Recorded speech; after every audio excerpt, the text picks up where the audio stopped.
हमने अपने दिव्य दृष्टि के सिद्ध करने के लिए कैसे कैसे योजना बनाई है और क्या क्या हम कर रहे हैं, क्या क्या सफलता असफलता या कहें कि कोई बाधा, असफलता ना कहें, बाधा कहें, जो आ रही है, और उसके लिए हमने किस प्रकार से प्रयास करना है, उसकी क्या हमारी गतिविधि और स्ट्रेटेजी कहते हैं जिसको, वो क्या है, क्या बता पाएंगे? जी आचार्य जी, आज ऐसा हुआ कि मुझे कहीं जाना था, तो मेरा बेटा उसी समय उसको भी जाना पड़ गया, तो स्कूटी कह रहा मैं ले जाऊंगा, और मुझे भी जाना था, सत्संग था मतलब कहीं। तो मैंने सोची पहले कि मैं क्या करूं, तो उसी समय किसी मैं मतलब परमात्मा से कह ही रही थी, वैसे तो अगर मेट्रो से वगैरह से जाएंगे तो लेट हो जाते, तो मैंने सोचा कि क्या करूं, कैसे जाऊं, ऐसे सोच ही रही थी। अचानक से एक मेरी फ्रेंड का फोन आ गया, वो भी स्कूटी चला लेती है, उनके पास भी स्कूटी है। तो मैंने कहा आप वहां चलोगे सत्संग में?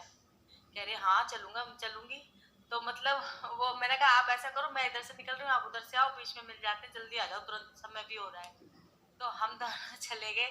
तो मैं परमात्मा से धन्यवाद किया, हे परमात्मा, आपने मेरी व्यवस्था बना दी। उसी समय उनका कॉल आना और ये सब, उनका तुरंत तैयार हो जाना, ये मतलब मुझे ऐसे ही लगा जैसे परमात्मा ने कोई इच्छा पूरी हुई जैसे।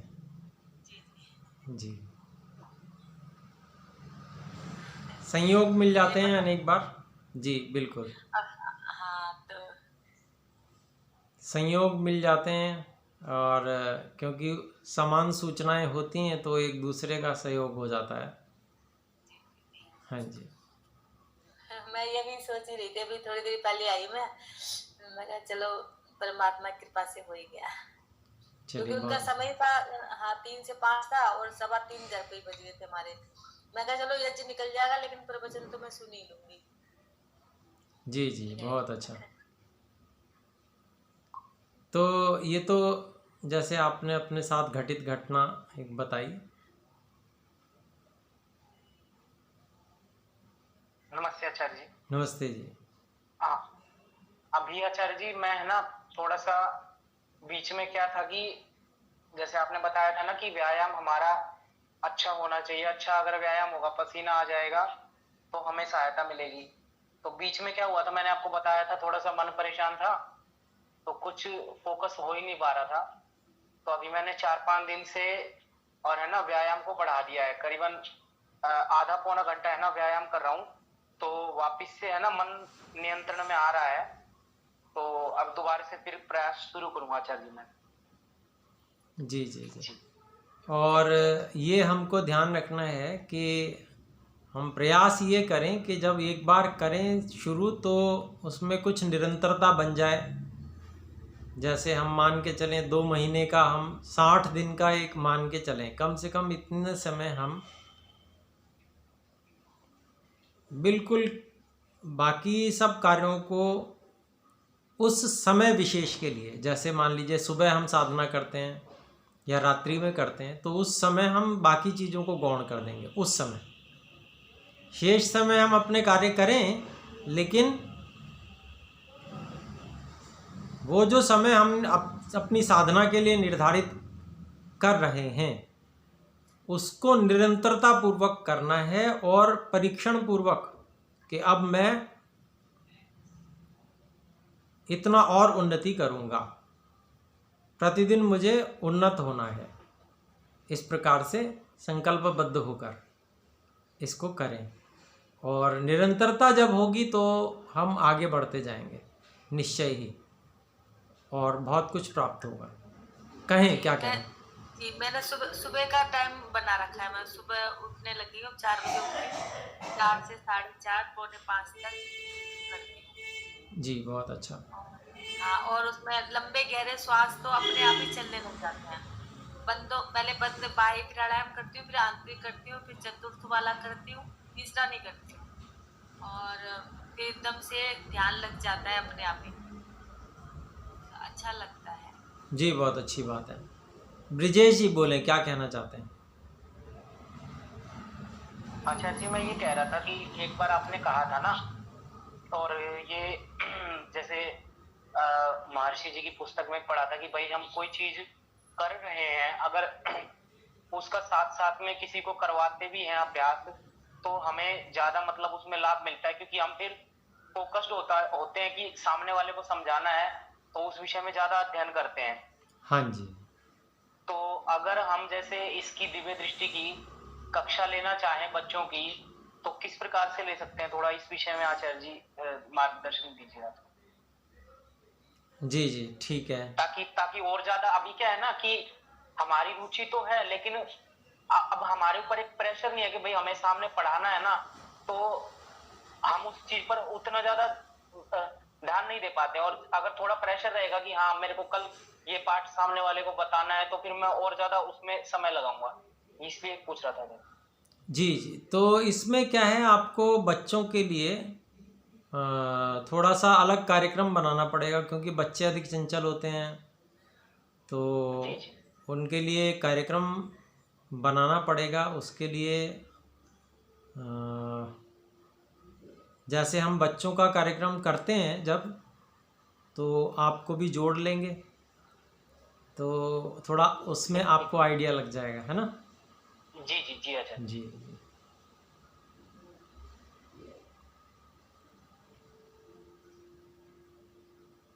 तो बड़ों के लिए अलग प्रकार से होता है और बच्चों के लिए अलग होता है। उसमें कुछ शारीरिक कार्य भी कराने होते हैं, जी जी थोड़ा उछल कूद ये वो, थोड़ा और एक्टिविटीज़ होती हैं कोई। जी हाँ, कुछ गेम्स टाइप के भी होते हैं, कुछ माइंड एक्सरसाइज होती हैं, कुछ त्राटक टाइप के भी होते हैं, क्योंकि बच्चों को विभिन्न कार्यक्रम देने होते हैं, तब वो टिकेंगे, नहीं तो टिकेंगे ही नहीं वो। फिर उसके बाद में जब वो थका लेते हैं उनको, फिर ध्यान में बैठाते हैं, फिर ध्यान कराते हैं, ऐसे रहता है। जी जी क्योंकि जब तक उनकी जो है बाहरी प्राण शक्ति सक्रिय है, तो वो चंचल ही रहेंगे, उछल कूदने का मन करता रहेगा उनका। बच्चों के साथ ऐसे ही रहता है। तो उनको पहले लगाया जाता है, उनको सही दिशा में, उनकी जो एनर्जी है उसको सही दिशा में कैसे लगाया जाए, उसके लिए उनको काम दिए जाते हैं, कराए जाते हैं। और फिर उसके बाद में उनको ध्यान भी कराया जाता है, और ध्यान करा के फिर वो बहुत जल्दी सफलता प्राप्त करते हैं बच्चे।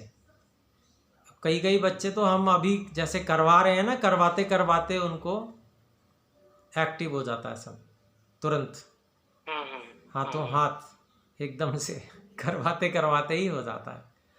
और फिर उनको बस फिर आंखों पे पट्टी बांध के और फिर वो कलर रिकॉग्निशन शुरू कर देते हैं, कलर बताना शुरू कर देते हैं, ऐसे हो जाता है।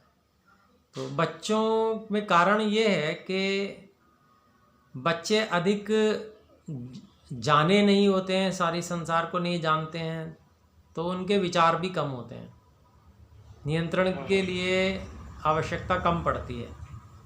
हमारे विचार बहुत ज़्यादा बिखरे होते हैं, हमने बहुत कुछ जान लिया होता है, हमने बहुत कुछ तृष्णाएं बना ली होती हैं, इच्छाएं बना ली होती हैं, तो उनको नियंत्रण करने में, एकाग्र होने में समय लगता है, कठिनाई आती है। शरीर की स्थिति भी उतनी बढ़िया नहीं होती जितनी बच्चों की होती है। बच्चों की शरीर की स्थिति ज़्यादा मजबूत होती है, प्राण शक्ति अधिक बढ़िया से काम कर रही होती है, वृद्धि का समय होता है ना, ईश्वर शरीर को बढ़ा रहे होते हैं, तो उसमें जो शक्ति होती है, एनर्जी होती है, वो बहुत हाई लेवल की रहती है उनकी, और उसका उपयोग हम ध्यान में करवा लेते हैं तो बहुत जल्दी सफलता मिलती है। तो ये रहता है। और फिर एक और आचार्य जी है ना कि जैसे बच्चा है, तो जो भी उसको इंस्ट्रक्शन देंगे वो फटाफट उसको मान लेता है। हाँ, और बड़े मानते नहीं उस इंस्ट्रक्शन को। हाँ, ये बात भी है। वो बच्चे जो हैं, उनको जो कल्पना शक्ति भी अच्छी होती है उनकी, तो इस कारण से जो कल्पना आप करवाएंगे तुरंत कल्पना भी कर लेते हैं, उसको देख भी लेते हैं अंदर ही अंदर, तो उनको बहुत जल्दी सफलता मिल जाती है। जी जी तो अच्छा है, मैं आपको ज़रूर इस विषय में करूँगा सम्मिलित। और जी अच्छा जी बड़ों को भी आप सिखा सकते हैं। बड़ों को तो जिस प्रकार से हम लोग बात करते हैं और जैसे हम, आप वीडियो सब हैं ही आपके पास में, सब देखते रहते हैं आप, तो उसमें क्रम बना लें और बड़ों को भी बता सकते हैं, क्योंकि जो कुछ भी है सब कुछ मैंने बताया आपको, है ना। तो उसी क्रम से थोड़ा योग दर्शन की कक्षा भी में जुड़िए, योग दर्शन को पढ़िए, तो महर्षि पतंजलि का योग दर्शन पढ़ेंगे और ज़्यादा इसमें आपको नॉलेज, ज्ञान होगा। योग दर्शन, सांख्य दरअसल आचार्य दर्शन। जी जी, मैं बड़ों पे है ना इसलिए नहीं करना चाह रहा था ना कि अभी मान लीजिए हमें कोई भी रंग नहीं दिखाई दे रहा है, तो हमें ये पता है कि ये हमारी कमी है, विद्या में कमी नहीं है। जी लेकिन कोई नया व्यक्ति जुड़ता है ना, तो वो मतलब पहले ही है ना शंका उसकी रहती है कि ये है ना सही नहीं है, ये विद्या सही नहीं है, बस ये हमें है ना हाँ, नहीं, मूर्ख ये बनाने लग रहे हैं। मतलब लोगों का इस तरीके का रहता है। ये तो बच्चों पे परीक्षण करके देख सकते हैं, तो जी जी बच्चे जो हैं तुरंत बहुत जल्दी तैयार हो जाते हैं, तो जी जी उनका डेमोन्स्ट्रेशन करके भी लोगों को बता सकते हैं कि भाई ये होता है, और सभी को हो सकता है, और सभी को दिव्य दृष्टि मिल सकती है। थोड़ा सा ये है, बड़ों को अधिक परिश्रम करना पड़ता है, और बच्चों का किया हुआ परिश्रम जितना अधिक सार्थक नहीं होता, बड़ों का किया हुआ परिश्रम सार्थक अधिक होता है। उसका कारण ये है कि बच्चे तो खेल खेल में वो सब कुछ कर जाते हैं, जी जी उस पर बहुत ज़्यादा वो क्या हो रहा है, कैसे हो रहा है, उस पर ज़्यादा ध्यान नहीं देते। उससे आगे क्या बड़ी उपलब्धियां हो सकती हैं, बहुत ज़्यादा उस पर भी नहीं जाते। कोई बहुत ज़्यादा निर्देश में ही चलने वाला बालक हो तो एक अलग विषय है। प्रायः अगर जो भी सीखने वाले बच्चे होते हैं वो अपनी स्टडीज़ में लग जाते हैं, इस पे थोड़ा बहुत उन्होंने प्रयोग किया, हाँ थोड़ी सफलता मिली, बस हो गया, ऐसा चलता है उनका। लेकिन अगर बड़े किसी चीज़ को करते हैं और फिर उसके बाद में उपलब्धि भी प्राप्त होती है उनको, तो फिर वो उससे आगे बढ़ते चले जाते हैं, क्योंकि उनको फिर जी वहाँ सब कुछ पता चलने लगता है ना कि मेरा भविष्य यहाँ पर तय है, यहाँ से मैं कहाँ पहुँच सकता हूँ।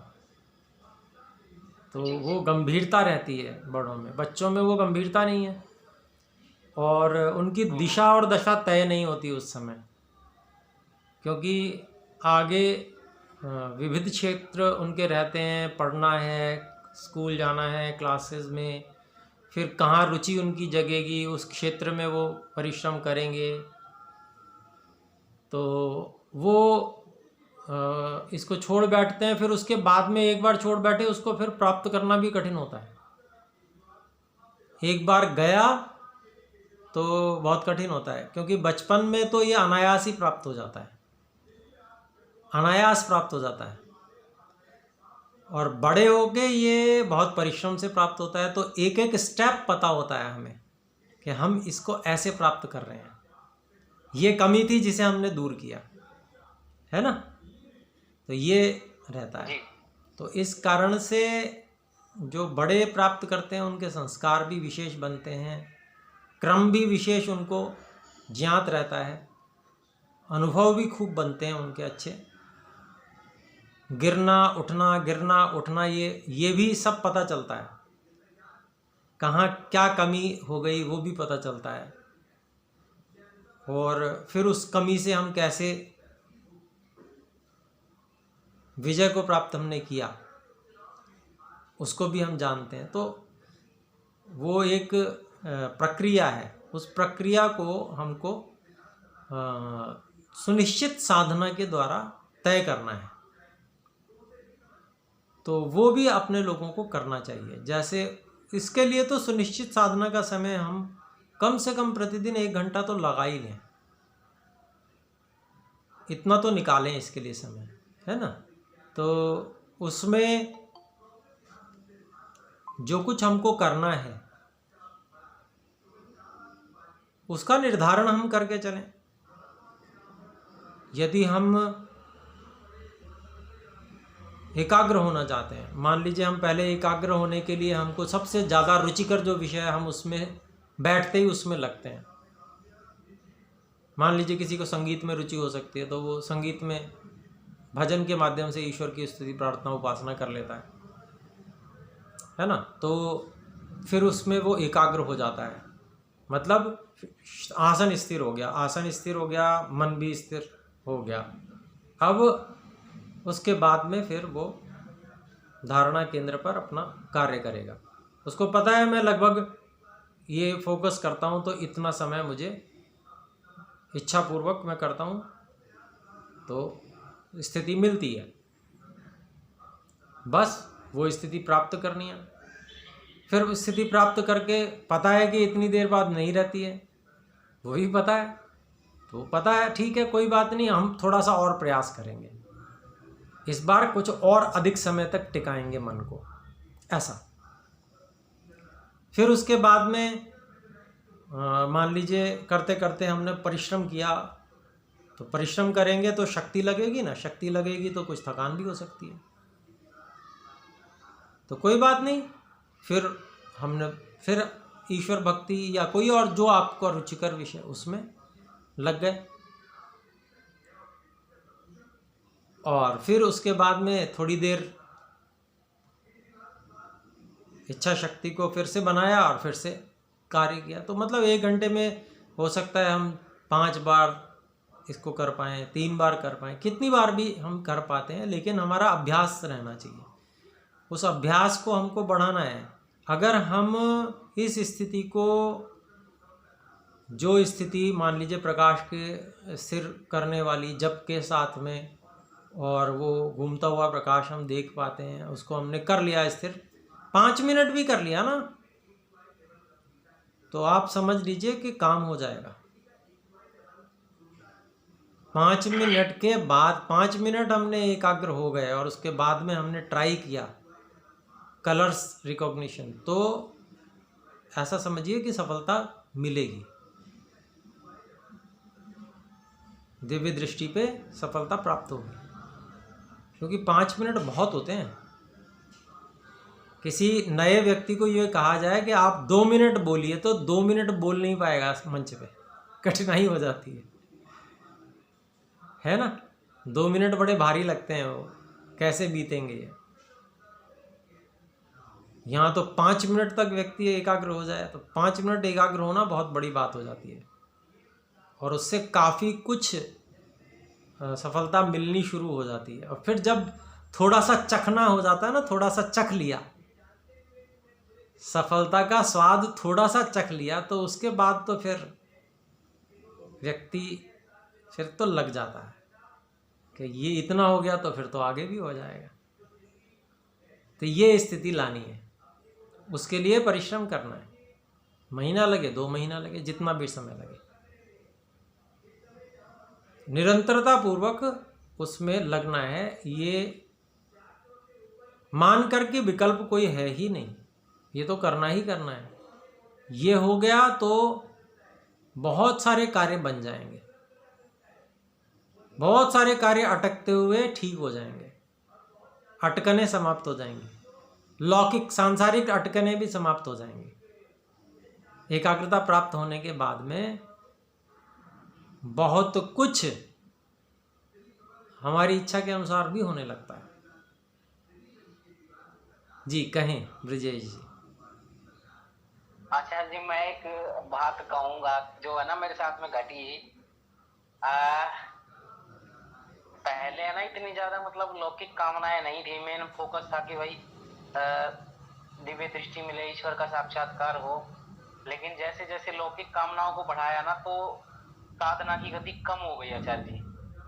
मतलब जो ये आया ना, मैं बता रहा था आपको, मन से रिलेटेड समस्याएं आई, तो इसी कारण से आई कि मतलब पहले तो सिर्फ वही थी, फिर बाद में आपने एक दिन लौकिक कामनाओं का जिक्र किया था, तो उन पर विचार करने लगा, उसके बाद से ज्यादा समस्याएं आई थी आचार्य जी। फिर एकदम है ना मतलब मन इतना ज्यादा परेशान रहने लगा ना, मतलब एक जैसा प्रेशर हो जाता है मन के ऊपर कि भाई ये पाना ही पाना है।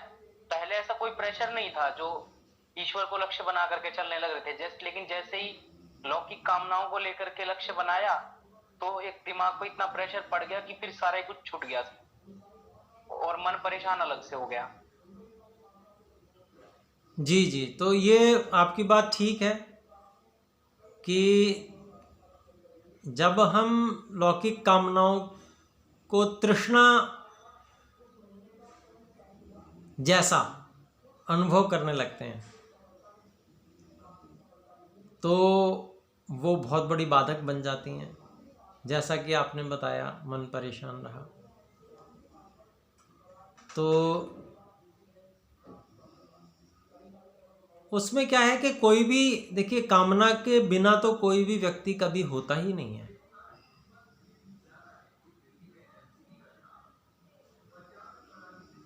अकामस्य क्रिया काचित दृश्यते नेह कर ही चित।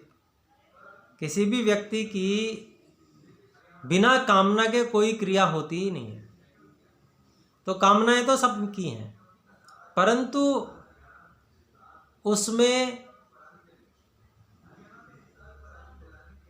ध्यान ये रखना है कि वो तृष्णा का रूप न ले पाए,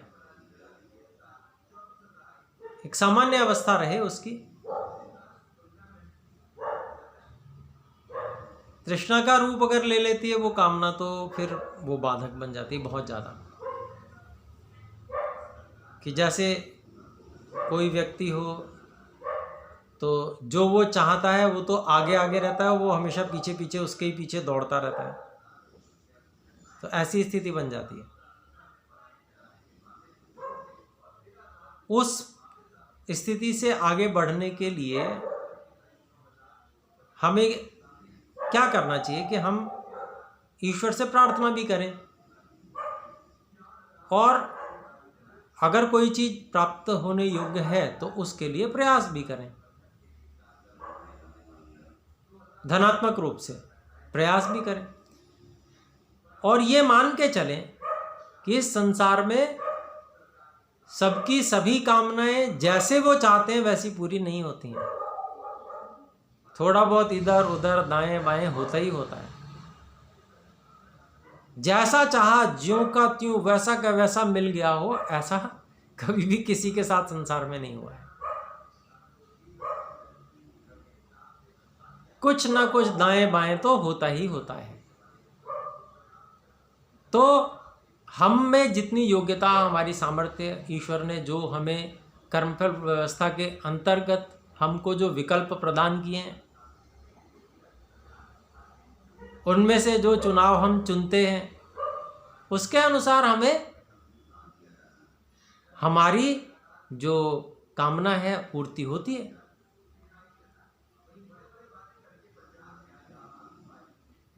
तो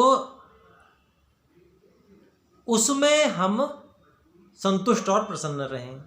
जितनी भी उपलब्धि होती है उसको ईश्वर का प्रसाद समझकर ग्रहण कर लें। और अगर हमने उसको ईश्वर का प्रसाद समझ के ग्रहण कर लिया कि हाँ, हम जो चाहते थे उसमें से कुछ हमें मिल गया, तो ईश्वर आपका बहुत बहुत धन्यवाद, हम बहुत प्रसन्न हैं। और अधिक चाहिए तो उसके लिए सामर्थ्य का सृजन करेंगे, आगे योजना बनाएंगे। पर इस बात से दुखी नहीं होंगे कि कर्म मिला, जो मिला बहुत अच्छा मिला, हे ईश्वर आपका धन्यवाद, यही संतोष है। तो संतोष का पालन करना है। तो मन की स्थिति खराब नहीं होगी। मन की स्थिति खराब होने में कारण क्या है? असंतोष, असंतुष्ट रहना। जो व्यक्ति अपने वर्तमान से असंतुष्ट है वो व्यक्ति योग में आगे नहीं बढ़ सकता, क्योंकि मन से खिन्न रहेगा। जो मन से खिन्न रहेगा वो आगे नहीं बढ़ पाएगा। तो वर्तमान से संतुष्ट रहना है। हमने जो पहले किया था जो पूर्व जन्म में कर्म किए थे उसके अनुसार हमें ईश्वर ने साधन दिए हैं, सब कुछ दिया है, और वो बहुत अच्छा है हमारे लिए। ईश्वर की कृपा है, बहुत बढ़िया है वो। और अच्छा चाहिए तो उसके लिए हम और प्रयास करेंगे, लेकिन इस बात से दुखी नहीं रहेंगे कि पड़ोसी को तो इतना अच्छा मिला और मुझे तो ऐसा मिल गया। भाई पड़ोसी ने कुछ अच्छा किया होगा इसलिए उसको अच्छा मिल गया, या किसी ने अन्यायपूर्वक किसी चीज को हासिल कर लिया तो उसका फल उसको आगे मिलने वाला है। तो उसकी देखा देखी हम नहीं करें, हम अपनी सामर्थ्य से और जो ईश्वर ने हमें अब दिया है उससे करेंगे कार्य। दूसरे की देखा देखी नहीं करेंगे। दूसरा तो अन्याय भी कर रहा है, रिश्वत खोरी भी कर रहा है तो हम भी कर लें ना, सो हम नहीं करेंगे। हमें ईश्वर में पूरा विश्वास है और ईश्वर के न्याय को हम सबसे बड़ा मानते हैं। ईश्वर के न्याय से कभी कोई भी नहीं बचा। दूसरा नहीं मानता, न माने, उसका अहित होगा। हम तो ऐसा ही मानते हैं, ऐसे मानकर चलना है और उचित ही करना है, संतुष्ट रहना है, प्रसन्न रहना है, आनंदित रहना है और प्रयास करते रहना है। हम मान लो आंतरिक संपत्तियों की प्राप्ति के लिए प्रयासरत होना चाहते हैं तो वैसे प्रयास करने होंगे हमें। उसके लिए सामान्य रूप से संतुष्ट और प्रसन्न होना भी आवश्यक है। कुछ और कहना चाहते हैं ब्रजेश जी? आचार्य जी, समझ में आया। बार बार हम है ना कर्मफल व्यवस्था को भूल जाते हैं ना, पुनर्जन्म व्यवस्था को भूल जाते हैं, इसी कारण से सारी समस्याएं उत्पन्न होती हैं। जी जी, अगर कर्मफल व्यवस्था हमारे ध्यान में रहे, पुनर्जन्म ध्यान में रहे, तो ये समस्याएं आएंगी ही नहीं फिर। बिल्कुल सही बात है। तो ये आस्तिकता जो है ना, ये सबसे बड़ा समाधान है और सत्य भी है। एक तो ये कि भाई किसी ने कल्पना करके कोई अपना समाधान कर लिया, वो ऐसा नहीं है। ये वास्तविकता है, यथार्थ है, ज्यों का त्यों है। और यथार्थ होने के कारण से पूरी तरह से न्याय संगत और संतोषप्रद है, क्योंकि जो कुछ मिला है सो कोई कम तो नहीं है,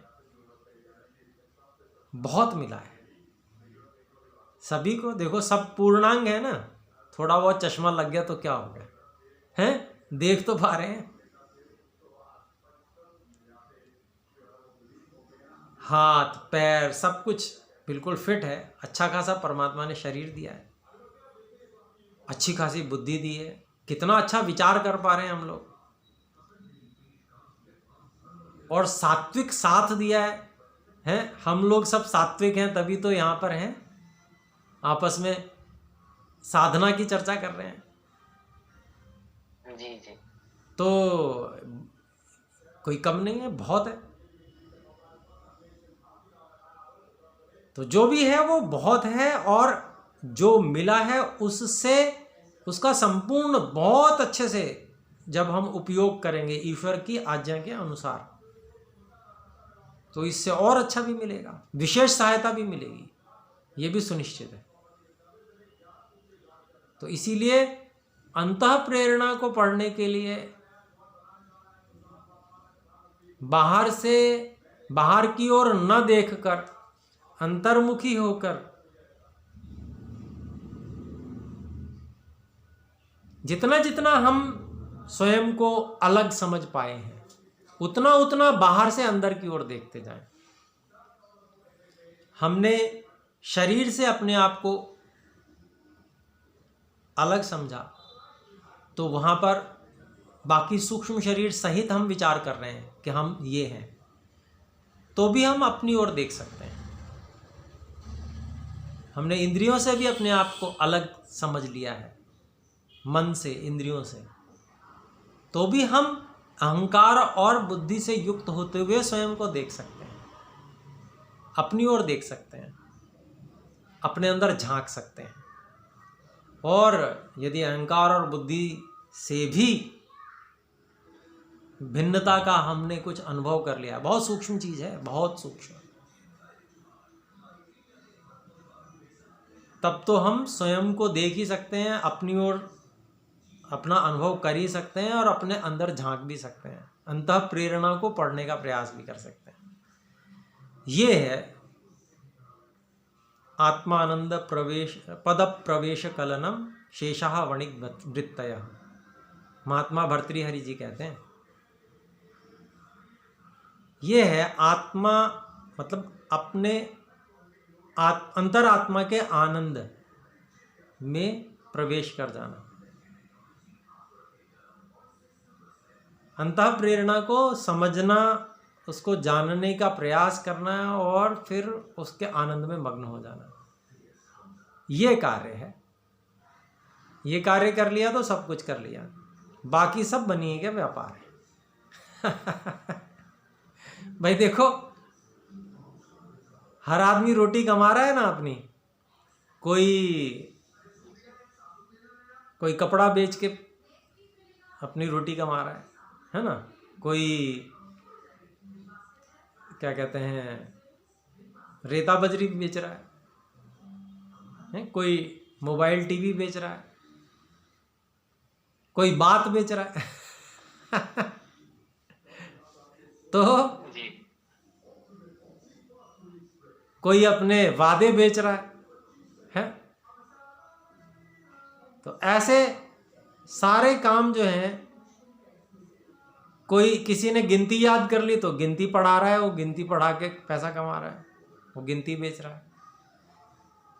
किसी ने काखा गाघा सीख लिया तो काखा गाघा पढ़ा के और काखा गाघा बेच रहा है, रोटी कमा रहा है। सारे जो एक काम ये हैं बनिए के व्यापार जैसे। असली काम तो यही है कि बस ध्यानावस्थित होकर और ईश्वर के आनंद में प्रवेश किया जाए, अंतिम कार्य तो यही है। तो वो मुख्य है, और उसकी प्राप्ति के लिए स्थूल से सूक्ष्म की ओर बढ़ना बहुत आवश्यक है, परत दर परत हटानी बहुत आवश्यक है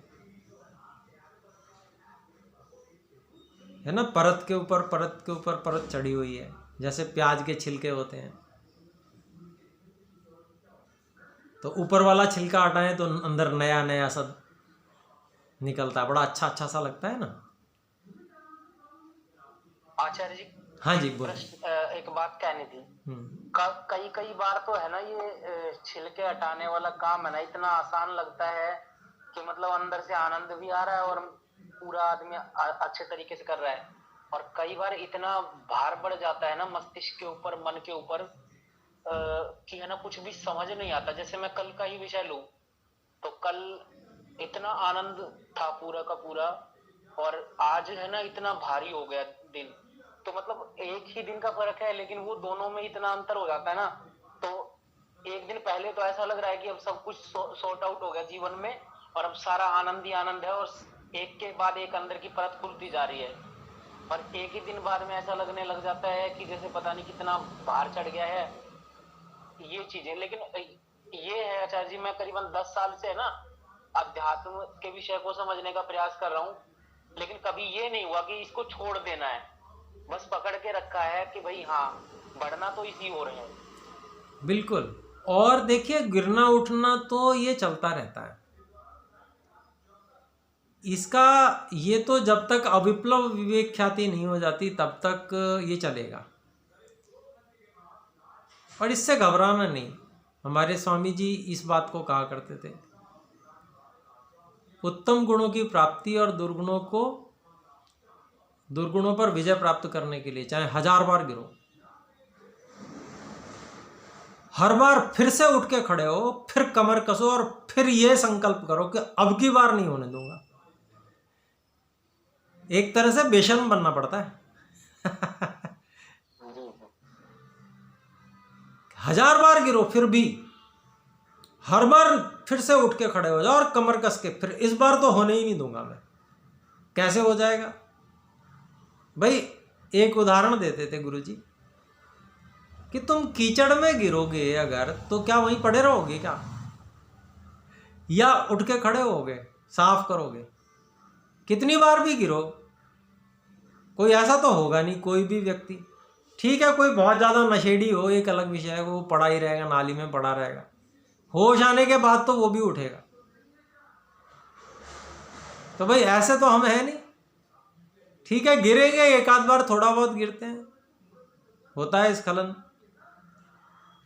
च्युत हो जाता है कभी कभार।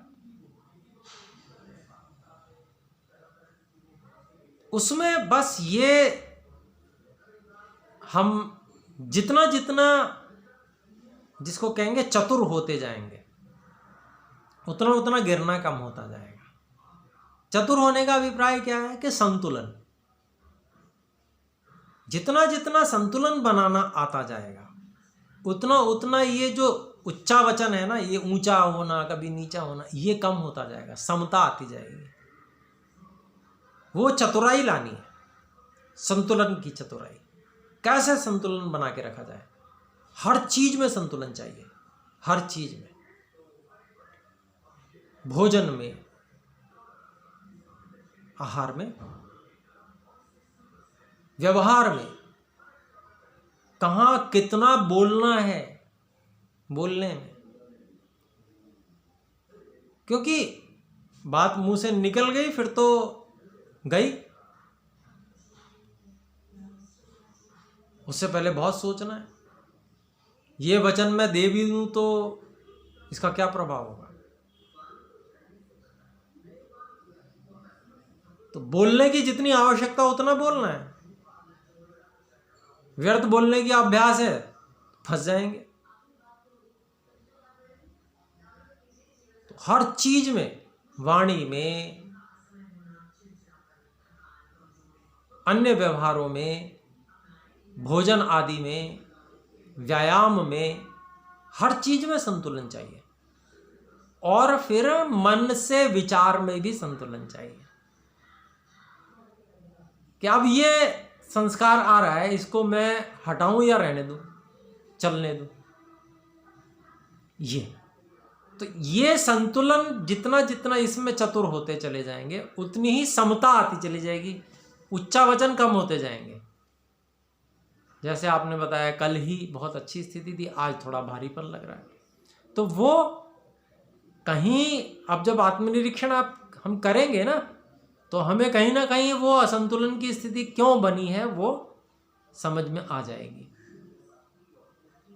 उसके जितने भी घटक है, कारण है, वो गिने गिनाए हैं। यद्यपि कोई एक नहीं है, बहुत सारे हैं, लेकिन फिर भी वो हमारे सब गिने गिनाए होते हैं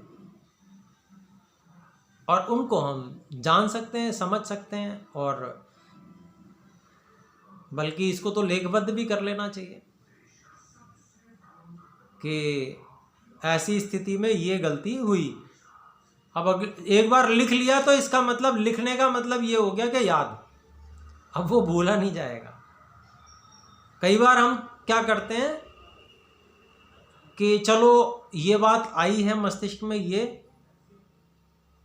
समझ में आ गई, लेकिन वो कुछ ही क्षणों के बाद में गायब भी हो जाती है और फिर सोचते रहते हैं, अरे क्या था, बड़ा अच्छी बात दिमाग में आई थी, गई कहाँ? तो उसका उपाय यही है, या तो नोट कर लो या किसी को बता दो। तो क्या है, उसके संस्कार, वाणी से बाहर गया तो वो उसका संस्कार दृढ़ हो जाता है, लिख लिया तो उसका संस्कार दृढ़ हो जाता है, तो वो याद भी रहेगा। नहीं तो क्या होता है, बार बार व्यक्ति ऐसा होता है कि एक गलती की और गलती करके फिर भूल गया, और फिर उसके बाद में वैसी परिस्थिति आई, फिर दोबारा वही गलती। तो इसके लिए कि संस्कार हमारे दृढ़ हो, इसके लिए प्रायश्चित्त का विधान है कि मैं प्रायश्चित करूंगा कि अगर ये गलती मैंने फिर से कर दी तो ये प्रायश्चित करूंगा। मैं वो प्रायश्चित करूंगा मतलब वो संस्कार बार बार आएगा कि ये मैंने गलती की है, इसका मैं ये प्रायश्चित कर रहा हूं। वो बार बार याद दिलाएगा, वो संस्कार बन जाता है। फिर अगली बार ध्यान रहता है कि अरे ये नहीं करना, ये मैंने पिछली बार गलती की थी, और कुछ नहीं किया, ठीक है कोई बात नहीं, हो गया सो हो गया, और वो वही गलती फिर दोबारा होती है और फिर व्यक्ति गिरता है। तो ऐसा कुछ न कुछ हम जब गुरुकुल में थे तो आचार्य गणों के द्वारा हमें ये निर्देश होता था कि हम कोई भी मन से भी कुछ भी हम अगर उल्टा या गलत विचार लेते हैं, कोई हम केवल एक विचार संस्कार आया और हमने हटा दिया, वो एक अलग विषय हो गया। लेकिन वो आया और हमने उसको विचार कर लिया, उस पर उसको चला लिया थोड़ी देर, तो फिर बताना होता था। रात में आत्मनिरीक्षण की कक्षा प्रतिदिन होती थी, आचार्य जी के सामने सब बैठते थे, सारे ब्रह्मचारी गुरुकुल के, और एक एक का नंबर आता था, सब अपना अपना संस्कृत भाषा में सुनाते थे आत्मनिरीक्षण, दिनचर्या के विषय में या और भी कुछ। तो फिर उसका प्रायश्चित भी करते थे। प्रायश्चित किया होता था तो प्रायश्चित करके बताते भी थे कि भाई मैंने ये प्रायश्चित भी किया। तो वो प्रायश्चित की प्रेरणा भी आचार्यगण करते थे गुरुकुल में, क्योंकि ये प्रायश्चित ऐसी चीज है जो हमारे को फिर अगली बार गिरने से बचा लेता है। नहीं तो फिर वो अगर लापरवाही हो गई तो फिर अगली बार फिर से गिरेगा ही गिरेगा। तो ये संतुलन चाहिए, इसमें चतुराई चाहिए, और ये चतुराई करते हुए व्यक्ति जब आगे बढ़ता है तो फिर ये विचलन कम हो जाता है। तो अधिक से अधिक नियमों को लेकर चलने वाला व्यक्ति, नियमों को लेकर चलने वाला व्यक्ति वो अधिक सफल होता है। योग दर्शन में भी ये कहा है महर्षि व्यास ने कि जैसे जैसे यह योगाभ्यासी अधिक से अधिक व्रतों को लेकर चलता है, ये ऊंचे स्तर की अहिंसा को करता जाता है। वहां अहिंसा महाव्रत जो कहे गए हैं, यम नियम इत्यादि, उसके विषय में आया। अर्थात जब ऊंचे स्तर की कोई चीज की जाती है तो फिर वहां पर विचलन नहीं होता, वहां समता रहती है, एक स्थिति रहती है। तो ये है। और मन जब शांत रहेगा, प्रसन्न रहेगा, फिर लगातार हम साधना भी कर पाएंगे। मन अशांत है तो साधना फिर अशांत मन में नहीं कर पाता व्यक्ति। बैठा भी रहेगा तो ठीक है, हाँ नियम लिया हुआ है मैंने बैठना है मुझे 1 घंटा, तो बैठा रहेगा पर काम कुछ विशेष नहीं हो पाएगा। तो इसलिए ये समता, मन की समता ये बनानी बहुत आवश्यक है।